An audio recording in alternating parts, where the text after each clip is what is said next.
Hello दोस्तों, आप सभी का स्वागत है मेरे इस चैनल पे। अगर आपने अभी तक मेरा चैनल सब्सक्राइब नहीं किया है तो पहले सब्सक्राइब कर लीजिए और बेल नोटिफिकेशन को भी दबा दीजिए, जिससे आपको अगले वीडियो की जानकारी मिलती रहेगी। तो स्टार्ट करते एक बहुत ही इंटरेस्टिंग स्टोरी, एक पति पत्नी की कहानी।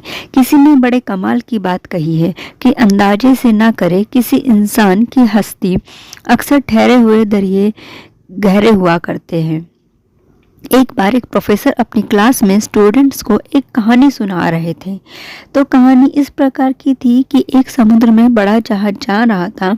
बहुत सारे यात्री उस पर सवार थे। अचानक से एक्सीडेंट होता है, दुर्घटना होती है और जहाज जो है खराब हो जाता है। जहाज का कैप्टन अनाउंस करता है कि सारे यात्रियों को फटाफट से खाली करना होगा क्योंकि ये डूबने वाला है। लाइफ बोट जो है उन पर सवार होने के लिए लोगों की भीड़ लग जाती है। लोग जो है तैयार होते हैं कि बस हमें मौका मिल जाए। लगभग सारे यात्री सेल्फी किनारे तक पहुंच ही जाते हैं। रेस्क्यू टीम से भी आती है, लेकिन एक अंत समय आता है जब जहाज बस डूबने वाला होता है और सिर्फ एक ही लाइफ बोट बची होती है। लेकिन जहाज पर दो व्यक्ति थे। एक कपल था, एक युगल जोड़ा था पति पत्नी का। पति जो था वो पत्नी को धक्का देता है, जहाज पर ही रोकता है और खुद कूद जाता है लाइफ बोट पर और किनारे की तरफ जा रहा होता है। जब जहाज डूब रहा होता है, जिस पर वो पत्नी खड़ी होती है, वो चिल्लाती और कहती है अपने पति से कुछ। तो प्रोफेसर ने अपनी कहानी बीच में रोककर बच्चों से पूछा, क्या लगता है क्या कहा होगा? तो सारे बच्चे ने जवाब दिया कि सर कहा होगा, आई हेट यू, मैं तुमसे नफरत करती हूँ। इतना प्यार किया तुमने, धोखा दिया, ये कहा होगा। कि हो सकता है कि तुम बड़े सेल्फिश हो, मतलब ही निकले। एक बच्चा चुप रहा, बहुत सिंसियर लग रहा था। तो प्रोफेसर ने पूछा उससे कि आप चुप क्यों हो, बताइए क्या होगा? तो उस बच्चे ने कहा कि हो सकता है पत्नी ने अपने पति से कहा कि हमारी संतान का ख्याल रखना।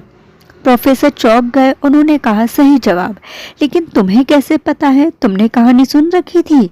उस लड़के ने कहा, नहीं सर, मैंने कहानी नहीं सुनी हुई थी। मेरी बीमार माँ थी, जब अपने जीवन के अंतिम क्षणों में थी तो मेरे पिता से यही कहा करती थी, हमारे बच्चों का ख्याल रखना। प्रोफेसर दुखी से उन्होंने कहा कि आपकी बात सही है, जवाब सही है, आपका यही कहा उस पत्नी ने उस पति से कि हमारी संतान का ख्याल रखना। प्रोफेसर ने कहा, लेकिन कहानी अभी बाकी है। उन्होंने कहानी आगे बढ़ाई। उन्होंने कहा कि जो जहाज था उस पर जो महिला बची थी, वो जहाज बस डूब गया। उस महिला की मौत हो गई। जो पति था वो किनारे पर आ गया, घर पहुंचा, वहां उनकी बेटी थी। उस छोटी बच्ची का लालन पालन किया, उस संतान का पालन पोषण किया, उसे पढ़ाया लिखाया, उसका विवाह करवाया। और समय का चक्र है कि उस व्यक्ति की भी जान चली गई, उसकी भी मौत हो गई। जो बेटी थी वो एक दिन अपने घर मायके आई हुई थी और घर की साफ सफाई कर रही थी, सामान जो सारा देख रही थी। तब अलमीरा में उसे एक डायरी मिलती है जो कि उसके पिता की थी। उस डायरी के अंतिम पेज पर लिखा हुआ था कि मुझे क्षमा करना, मैं उस समय समंदर में तुम्हारा साथ समाना चाहता था, लेकिन चाहकर भी ऐसा नहीं कर सका। मुझे कठोर निर्णय लेना पड़ा। हमारी संतान को पालन पोषण आवश्यक था, इसलिए मैंने तुम्हें वही छोड़कर खुद की जान बचाई मुनासिब समझा। मुझे मालूम था कि तुम बीमारी से ग्रस्त हो, कुछ ही दिनों में वैसे भी तुम दुनिया छोड़ के चली जाने वाली थी।